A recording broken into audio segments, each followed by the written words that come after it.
Hello friend, শুভ জন্মাষ্টমীর শুভেচ্ছা সবাইকে। আমার ছেলে ঠাকুরগুলোকে মালা পরিয়ে সাজিয়ে দিচ্ছে ফুল দিয়ে। মা ভোগ বানাচ্ছে, লুচি, সুজি, তালপুরুলি, 5 রকম ভাজা বাকি আছে। এবার 5 রকম ভাজা হবে। নারকেল নাড়ু হয়ে গেছে, পায়েসটা এখনো হয়নি, পায়েসটা বাকি আছে।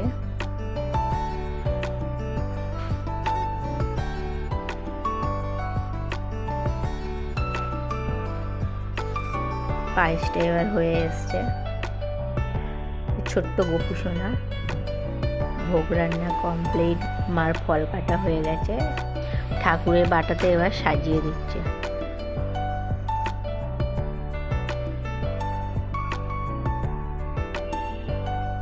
ঠাকুরকে ভোগ দেওয়া হয়ে গেছে। বাই বাই, দেখা হবে পরের ভিডিওতে।